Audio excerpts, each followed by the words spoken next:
우리들에게 주시는 말씀 창세기 12장 10절입니다. 창세기 12장 10절, 구약 14쪽에 있습니다. 우리 한 구절입니다. 우리 같이 한번 읽도록 하겠습니다. 읽겠습니다. 시작. 그 땅에 기근이 있으므로 아브라함이 애굽에 우거하려 하여 그리로 내려갔으니 이는 그 땅에 기근이 심하였음이라. 아멘. 여러분 잘 아시는 대로 오늘은 저희가 11월 셋째 주일 1년에 추수감사절로 지키는 주일입니다. 추수감사절 그러니까 예전에는 농사 짓던 분들이 지키는 절기인가 이렇게 생각할 수 있는데, 물론 예전에는 우리 모든 사회가 농경사회였으니까 그렇게 추수감사절이라고 이름을 지었습니다. 그러나 지금은 단순히 추수만 감사하는 것이 아니라 1년 동안 하나님께서 우리에게 주셨던 인도하신 삶, 그리고 우리를 지켜주신 은혜에 대해서 우리가 한 해 동안의 모든 것들을 감사하는 시간으로 지키는 것이 바로 추수감사절의 귀한 의미입니다. 원래 추수감사절은 이렇게 시작이 되었죠. 미국에서 1620년 9월 6일 메이플라워라는 배를 타고 102명의 영국의 박해받던 청교도들이 신앙의 자유를 찾아 신대륙, 지금의 미국을 향하여 떠나게 됩니다. 그들은 11월 9일 62일 만에 길고 긴 대서양의 항해를 마치고 천신만고 끝에 미국 동부 플리머스 지방에 도착을 하게 되죠. 그런데 그들이 꿈을 안고 왔던 그 땅은 젖과 꿀이 흐르는 좋은 땅이 아니었습니다. 그 땅에 내리고 보니까 그 땅은 수천 년 동안 아무도 경작되지 않은 황무지가 펼쳐져 있었고요. 그리고 거기에는 사나운 짐승들이 먼저 자리를 잡고 있었습니다. 그리고 아메리카 인디안 원주민들이 그곳에 터전을 잡고 이 청교도들을 위협하는 그런 아주 어려운 땅이었죠.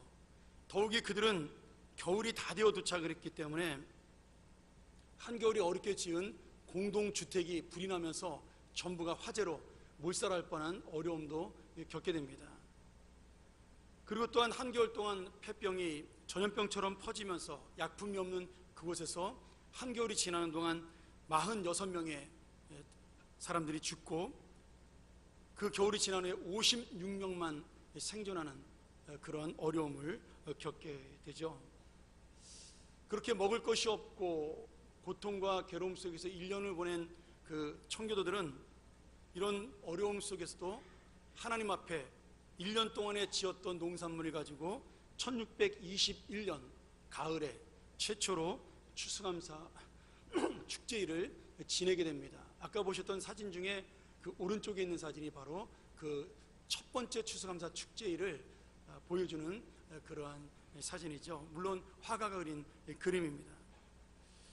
그러나 그 당시에 양식이래 봐야 밀도 없었습니다. 옥수수로 그들의 양식을 대신했었고, 그것도 풍족한 양식이 아니라 굉장히 빠듯하고 부족한 그런 한겨울을 나기 어려운 양식이었습니다. 그러나 이 청교도들은 모여서 하나님 앞에 먼저 감사하는 것을 놓치지 않았고요. 또한 자기들만이 감사한 것이 아니라 그 주변에 있던 인디안 부족들, 자기들을 도와줬던, 농사짓기에 도움을 줬던 인디안 부족들을 초청해서 90명을 함께 초청해 식사를 하게 됩니다. 원래는 그렇게 많이 초청하려고 그런 것이 아니라 추장과 지도자들만 초청을 했는데 다 따라왔어요. 그래서 와서 보니까, 추장이 와서 보니까 자기들이 먹을 것이 없는 겁니다. 지금 그 청교도들도 먹을 게 별로 없는데 자기들이 너무 많이 와가지고 없어서 하슬 추장이 자기 부하들을 시켜서 부랴부랴 사슴을 잡아오게 하고 칠면조를 잡아오게 해서 그렇게 첫 번째 추수감사절을 감사와 축제로 보내게 되죠. 그때 이후로 지금도 미국의 추수감사절에서는 꼭 빠지지 않는 것이 바로 이 칠면조, 터키 요리입니다. 저도 많이 먹었습니다만은 별로 좋아하지는 않습니다. 퍽퍽해서. 그래도 꼭 이거를 먹어야지 사람들이 추수감사절에 묘미가 있다라고 이야기를 하더라고요.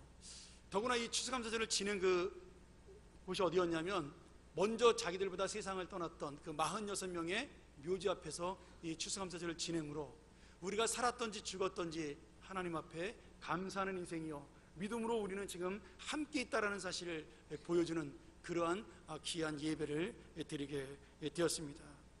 이렇게 감격과 기쁨으로 하나님 앞에 정말 부족한 것이지만 최선을 다한 예배를 드리게 되었고, 이렇게 시작된 추수감사절은 지금도 미국 최고의 명절로, 그리고 우리에게도 한 해를 감사하는 기념주일로 지켜오고 있는 전통이 되었습니다. 우리는 주일날 추수감사주일을 지키지만 미국은 이번 주 목요일 11월 넷째 주 목요일이 바로 추수감사절입니다. 아마 이 한 주간 동안 미국은 모든 회사와 학교가 쉬는 휴가 기간을 갖게 되죠. 오늘 말씀에 보면 청교도처럼 하나님께서 말씀하신 약속의 땅에 들어왔지만 그 약속의 땅에서 기다리지 못하고 기쁨과 감사를 잃어버린 지금 아브라함의 이야기가 부끄럽게도 잠깐 기록되어 있습니다. 청교도들은 그 어려운 척박한 땅에 와서 하나님께 감사할 수 있었지만 아브라함은 억지로 들어온 가나안 땅이었기 때문에 감사하지 못했습니다. 우리가 지난주에 말씀을 나눈 대로 마침내 하나님께서 이끌어 주셔서 아브라함이 가나안 땅을 들어오게 되었습니다. 그런데 그 약속의 땅 가나안에 들어왔더니 아브라함 앞에 기다리고 있는 것은 좋은 열매도 축복도 아니고 가뭄과 기근이요 흉년으로 굶주림의 세월이 그 아브라함을 기다리게 된 것입니다. 한번 여러분 생각을 해보세요. 아브라함은 두렵고 떨리는 마음으로 자기의 터전과 고향을 버리고 하나님께서 복을 주신다라는 약속 하나만을 믿고 지금 이 가나안 땅으로 간신히 오게 되었습니다.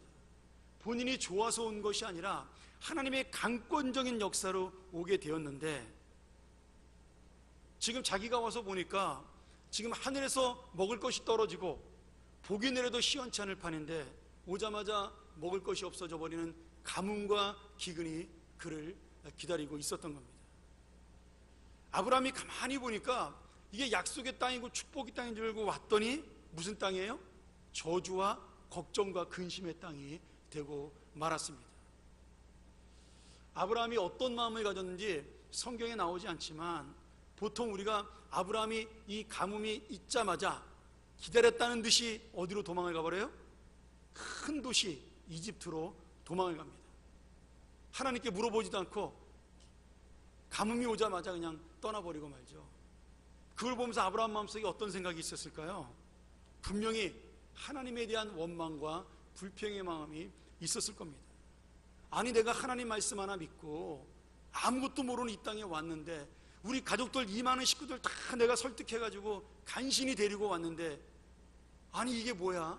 이 땅에 왔으면 잘 먹고 잘 살게 해줘야 되는데, 아니 무슨 가뭄이 들고 흉년이 들어가지고 당장 먹을 끼니를 걱정해야 되나? 아마 마음속에 그 생각이 들었고, 이 정도 됐으니까 나도 하나님 약속 지키지 않고 잘 사는 이집트로 가버리자, 그 생각을 하게 된 것이죠.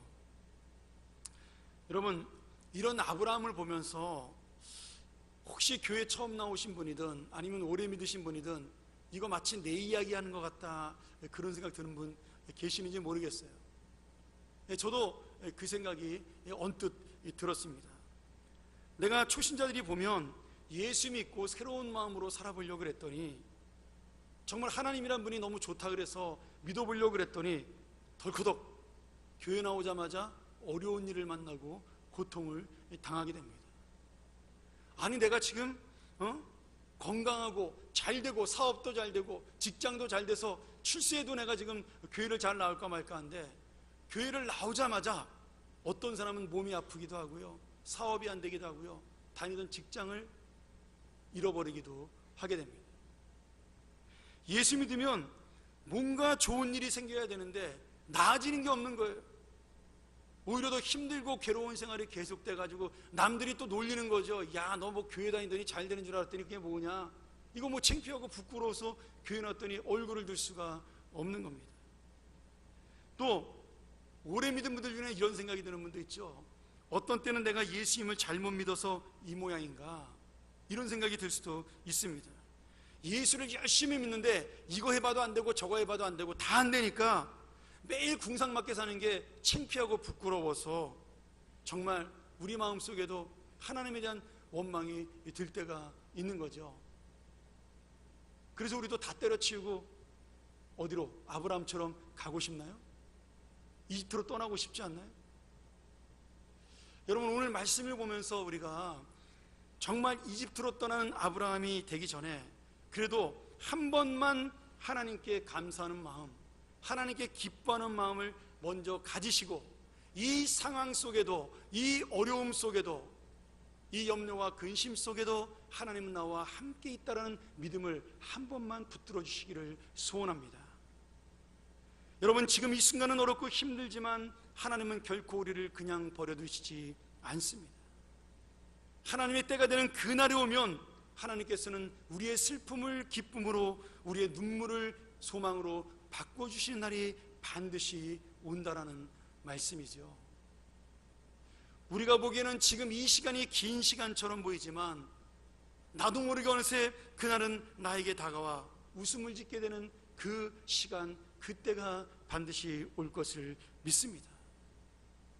오늘 신앙의 자유를 찾아 믿음으로 신대륙을 찾아왔던 청교도들은 정말 그날이 올 것을 믿고 오늘의 추위와 병듦과 굶주림을 이겨내고 자기도 모르는 사이에 어느새 지금 세계 최강의 나라인 미국으로 이 땅을 하나님께서 만들어 주신 것을 볼 수가 있었습니다. 오늘 여러분, 우리 시대에는 그런 놀라운 은혜를 맛보지 못한다 할지라도 나의 믿음을 통하여 하나님의 약속을 붙드는 그 은혜를 통하여 나의 다음 세대의 자손들은 바로 이 하나님의 축복의 삶 속에 함께 할 줄로 믿습니다. 여러분이 요셉 아시잖아요. 요셉은 어릴 때 하나님께서 약속을 하셨어요. 너의 부모보다 네가 존귀한 사람이 될 것이다. 너의 형들보다 네가 훨씬 더 위대하고 높은 사람이 될 것이다. 하나님이 꿈에 요셉에게 보여주잖아요. 형들의 11볕단이 자기에게 절을 해요. 하늘에 그 형들의 별이 자기에게 절을 하고 해와 달 아버지와 엄마가 자기에게 절을 합니다. 그것을 보면서 요셉의 마음속에 어릴 때 무슨 꿈이 있었어요? 나는 하나님이 존귀한 자로 만들어줄 것이다. 권력과 높은 자로 영광을 얻는 자가 될 것이다 라는 꿈을 가지고 살았습니다. 근데 이게 웬일이에요? 덜커덕 형들에게 미움을 받았어요.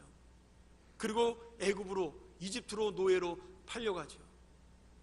노예로 팔려가서 그래도 열심히 살아봤는데, 진실하게 살았는데, 이번에는 또 자기 주인의 아내에게 누명을 써서 그만 감옥에 갇히는 비참한 인생이 되어버리고 맙니다. 아마도 요셉은 이 감옥에 있으면서 꽤 오랜 세월을 있던 것 같은데 하나님의 했던 그 약속을, 어린 시절의 그 약속을, 10대의 약속을 다 잊어버린 사람이 되지 않을까 싶어요. 요셉이 여전히 아직도 하늘의 해와 달과 별이 절을 하는 그런 꿈을 꿨을까요? 저는 그렇게 보지 않습니다. 그 발이 쇠사슬에 매여 있을 때 그 고통이 오로지 하나님에게만 의지하며 기도하며 살았다라는 거예요. 요셉의 소원은 무엇이었을까요? 감옥에서 내가 이 누명을 벗고 내가 죄가 없이 갇혔으니까, 내가 하나님의 의를 지키다가 이런 어려움을 당하게 되었으니까 하나님께서 내 이 의로움을 아시고 이 감옥에서 석방되기를 기다리는 것, 아마 그것만이 요셉의 꿈이었을 것입니다. 이제는 높은 것은 다 잊어버렸을 거예요. 그런데 요셉이 감옥에서 석방되던 그 날에 요셉도 모르는 하나님의 역사가 일어나서 요셉은 그날부터 그 이집트 전체와 고대 중동을 다스리는 총리가 되어 수많은 생명들을 살리는 그런 하나님의 사명자로 서게 된 것입니다. 여러분, 감옥에 있던 역사가 힘은 들었지만, 종살이하던 그것이 고통이 되었지만 하나님은 그 약속을 잊지 않고 기다리셨다는 거예요. 요셉이 믿음을 버리지 않는 한 하나님은 언제나 요셉과 함께하며 그를 형통한 자, 성공한 자로 만들게 하여 이미 준비를 하고 계셨다는 겁니다. 아브라함도 결국은 여러 가지 우여곡절을 겪지만, 제가 다음 주에 자세히 말씀드리겠습니다만, 결국 다시 가나안 땅으로 돌아와 하나님이 약속하신 복을 얻게 됩니다. 약속의 땅에 가뭄도 들고 고난도 있지만 우리가 하나님을 믿고 하나님을 붙드는 그 믿음을 놓치지 않는 이상 하나님의 약속은 반드시 우리 인생에 이루어질 것을 믿습니다. 오늘 여러분, 지금 힘들고 어려워도 이 약속과 은혜를 믿고 감사하는 것이 바로 믿음의 고백입니다. 우리나라가 어렵습니다. 근데 저는요, 걱정하지 않아요. 어떻게 될까 근심하지 않습니다. 오히려 흥미진진하게 이 나라를 바라봅니다. 하나님이 이 모든 것을 드러나게 하셨으니까 얼마나 우리나라를 더 정의롭고 귀한 나라로 만드시기 위하여 준비하고 계시겠어요. 사람들이 아무리 욕심을 부리고 자기 마음대로 계략을 쓰고 머리를 꾸며도 여러분, 하나님의 지혜는 따라가지 못하는 겁니다. 이 나라는 하나님께 달려 있는 거죠. 여러분, 제가 내년에 추수감사절 때 반드시 이런 감사의 설교를 하리라고 저는 믿습니다. 우리 인생도 마찬가지죠. 하나님은 우리를 향하여 준비하시는 인생이세요. 우리를 향하여 기다리시는 인생입니다. 나의 믿음이 그것을 놓치지 않기를 바라보시는 믿음이에요. 오늘 예수 믿고 힘든 일을 만나고 내가 예수를 진실하게 믿음에도 불구하고 내가 원하는 소원들이 이루어지지 않았다 할지라도 오늘 하나님은 나와 함께 계시는 것이며 하나님은 나를 절대로 버리지 않으신다는 겁니다. 로빈슨 크루소라는 유명한 소설이 있습니다. 아마 어린 시절에 다들 읽었던 소설이 아닌가 생각이 들어요. 영국의 유명한 작가인 데니얼 디포가 1719년에 발표한 로빈슨 크루소라는 주인공을 통해서 보여주는 가상의 소설이죠. 워낙 실감나게 이걸 잘 써서 사람들이 실화라고 생각하는 사람들이 많은데 사실은 이 가상입니다. 그 줄거리가 간단하게 설명하면 이렇습니다. 로빈슨 크루소라는 사람이 모험을 굉장히 좋아하는 사람인데 바다에서 항해를 하다가 폭풍을 만나 배가 파손이 되고 그만 자기는 표류하다가 무인도에 도착하게 됩니다. 그 무인도에서 희망을 잃지 아니하고 자기를 따라온 그 파손된 배에서 여러 가지 기구들을 꺼내서 그 무인도에서 하루하루를 살아가게 되죠. 근데 그 무인도에 식인종이 나타나서 생명의 위협을 받게 됩니다.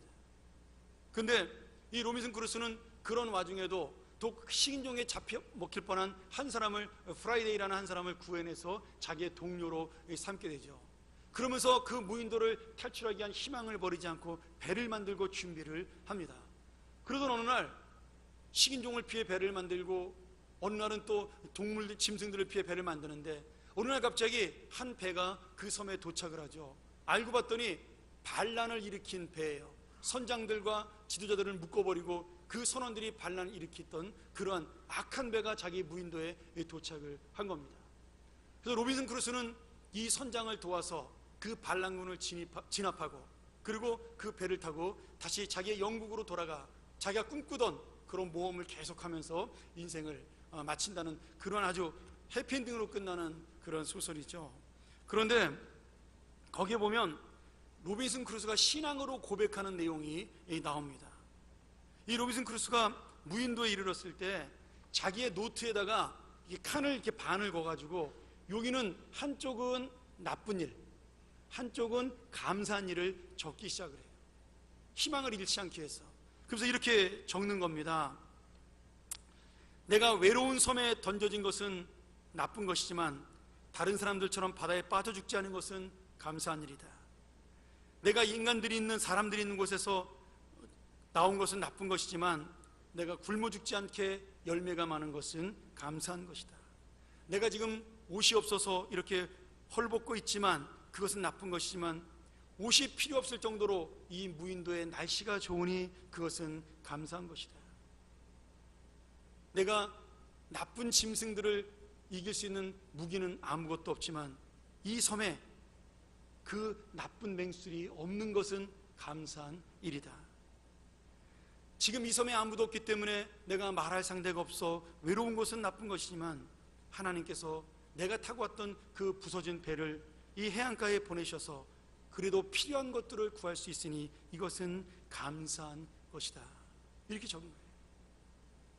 이 로빈슨 크루소는 좋은 것과 나쁜 것, 감사한 것과 나쁜 것들을 모두 쓴 다음에 이 세상에는 어떤 일에도 감사한 일이 있고 나쁜 일이 있다는 사실을 깨닫게 되는 겁니다. 그러면서 결국 무엇을 알게 돼요? 이것이 무인도이던 영국의 아름다운 섬이던 내 마음에, 내 믿음에 달려 있다라는 것, 그것을 깨닫게 돼요. 그래서 그 섬에서 좋은 것들을 생각하며 힘들고 어려운 일이 있을 때마다 그 반대편에 더 어떤 좋은 일이 있을 거라는 사실을 생각하면서 하루하루를 이겨내며 희망으로 살아가게 되는 거죠. 사랑하는 여러분, 이게 바로 성도의 모습입니다. 하나님이 우리에게 어떤 나쁜 일을 주시는 것은요, 반드시 그 이면에 하나님의 좋은 일을 주시기 위한 준비입니다. 내가 걱정을 하는 일들이 생기는 것은 그 일이 끝나고 난 다음에 더 많은 것을 채워주시기 위한 하나님의 역사예요. 여러분, 근데 그것을 발견할 수 있는 것은 아무나 발견할 수 있는 것이 아니라 믿음을 가진 자만이 발견할 수가 있는 겁니다. 사랑하는 성도 여러분, 우리가 이 땅에서 예수 그리스도를 믿음으로 영생이라는 가장 귀한 선물을 받았습니다. 어떤 것과도 바꿀 수 없는 위대한 하나님만이 줄 수 있는 선물이죠. 사실 이제 우리는 더 이상 하나님에게 무엇을 요청하지 않아도 이거 하나만으로 영원토록 하나님과 함께하는 귀한 하나님의 자녀가 된 것입니다. 그런데 오늘 새벽기도 때 제가 잠깐 말씀드렸지만 어느샌가 우리는 이 놀라운 은혜를 너무나 당연한 것으로 여겨서 감사를 잃어버리고 내가 그 외에 원하는 것을 더 주셔야 그나마 고마워하는 마음을 갖게 되는 염치 없는 성도가 되어버리고 만 거예요. 하늘에서 만나와 메추라기를 하나님께서 날마다 끊이지 않고 양식으로 주셨더니 이스라엘 백성이 뭘로 불평을 해요? 과일이 없다고 불평을 합니다. 음식에 넣을 양념이 없다고 불평을 해요. 마실 물을 주었더니 그 다음에는 새로운 것이 없다고 불평을 합니다. 불기둥과 구름기둥으로 낮에는 시원하게 밤에는 따뜻하게 인도를 했더니 자기들이 멀리 내다보지 못한다고 불평을 합니다. 여러분, 광야 40년 동안 아무것도 하지 않아도 이스라엘 백성들은 한 번도 굶은 적이 없어요. 한 번도 힘든 적이 없었습니다. 그런데 그 편안한 인생 속에 하나님께 감사만 하면 되고 말씀만 배우면 되는 것인데 그들은 처음부터 끝까지 불평하는 인생으로 40년을 살았습니다. 하나님을 몰랐어요? 아닙니다. 하나님의 은혜를 당연한 것으로 알았기 때문이에요. 감사가 없는 그들의 인생에 하나님께서는 더 이상 좋은 것을 주실 수가 없었어요. 아니, 좋은 것을 주셔도 그들은 몰랐습니다. 여러분 한번 생각해 보세요. 내가 지금 갖고자 하는 것, 내가 얻고자 하는 것이 그것이 여러분하고 생명하고 바꿀 수 있는 것이 무엇이 있나요? 제가 가끔 교인들에게 선물을 받습니다.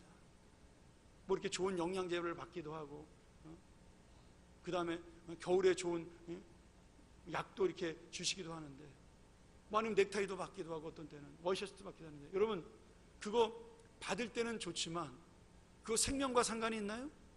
전혀 없어요. 근데 참 감사하더라고요. 근데 우리가 원하는 것들이 어쩌면은 그 정도 수준이라는 거예요. 여러분, 내가 원하는 무슨 높은 자리, 대통령의 자리, 아니면 뭐 국회의원의 자리, 아니면 권력의 자리가 그 생명하고 상관이 있는 자리인가요? 있어도 그만이고 없어도 그만인 이 자리입니다. 예수의 생명은 없으면 죽지만 영원한 지옥으로 가지만, 여러분 그까지 이 세상의 자리는 내가 없어도 아무 지장이 없는 거예요. 여러분이 원하는 수많은 재벌들, 돈 벌고 싶어하는 그런 욕망들이 그거 있어도 되고 없어도 되는 것 아니겠어요? 세끼 밥만 먹으면 되는 건데 그렇지 않습니까? 사실은 재산이 많은들 뭐 하겠어요? 다 쓰고 죽지도 못합니다. 여러분, 어떤 사람도요 죽기 전에 자기의 주머니에 동전면제면 다 갖고 죽습니다. 왜요? 언제 죽을지 모르니까 남겨져 있는 거죠. 결국 아무리 작은 것을 가져도 어차피 다 쓰지 못하고 죽어요. 많은 것을 가져도 쓰지 못하고 죽습니다. 근데 우리는 그 쓸데없는 것을 가지고 못 살겠다고 아우성을 치는 거죠. 어쩌면 우리는 하나님이 너무나 좋은 것을 미리 주셨기 때문에, 그 영생의 선물을 주셨기 때문에 그것의 가치를 모르고 살아가는 겁니다. 우리가 왜 감사해야 됩니까? 지금 하나님이 우리에게 함께 하시는 것, 아직도 영생으로 영원한 생명으로 우리에게 주시는 것을 놓치지 않고 있기 때문에 우리가 감사할 수 있는 것입니다. 내가 그런 마음을 가지고 이 땅을 바라보면 길가에 장미꽃을 바라봐도 감사하고, 그 장미꽃 만지다 가시에 찔려도 감사하고, 그리고 향기로운 봄바람만 불어도 감사하고, 가을날에 시원한 바람만 불어도 감사한 겁니다. 어느샌가 나의 눈에 눈물이 없어지고 배고픔이 없어진 것만으로도 우리는 감사할 수 있는 것이 우리의 인생이에요. 내가 남보다 많은 것을 가졌기 때문에 감사하는 것은 여러분 감사가 아니라 당연한 겁니다. 오늘 믿음을 가진 자의 감사는 무엇입니까? 약속의 땅에 가뭄이 오더라도 그 하나님의 약속을 놓치지 않는 감사, 하나님은 나와 함께 있을 것이라는 그 믿음의 감사, 오늘 그 감사야말로 하나님께서 원하시는 진정한 이 아침의 감사가 될 줄로 믿습니다. 오늘 그래서 감사하는 마음은 많은 것을 가진 사람, 많은 것을 얻은 사람이 아니라 하나님의 은혜를 아는 성도가 하는 믿음의 고백입니다. 여러분 놀랍게도요, 감사를 많이 할수록 더 많이 감사할 일이 생겨납니다. 내가 기쁘게 살아가면 살아갈수록 기뻐하는 일들이 더 많이 생겨나요. 불평을 하면요, 불평하는 일들이 더 많이 생겨납니다. 결국 모든 것은 우리의 믿음에 하나님을 붙드는 은혜를 아는 깨닫는 마음에 달려 있다라는 겁니다. 오늘 이 추수감사절을 통하여 약속의 땅에 흉년이 와도, 약속하신 내 인생에 잠깐의 어려움이 와도 끝까지 감사와 기뻐하는 믿음을 가짐으로 더 놀라운 하나님의 은혜, 더 놀라운 감사, 더 놀라운 기쁨을 누리는 여러분 되기를 주님의 이름으로 간절히 축원합니다. 기도하겠습니다.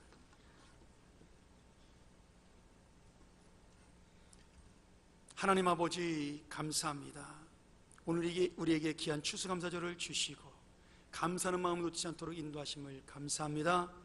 하나님께서 한 해 동안 365일 날마다 감사할 수 있도록 도와주시고 미래에도 감사하여 그 미래의 기쁨까지도 소망하는 우리 귀한 성도들이 될 수 있도록 축복하여 주시옵소서. 예수님의 이름으로 간절히 기도하옵나이다. 아멘.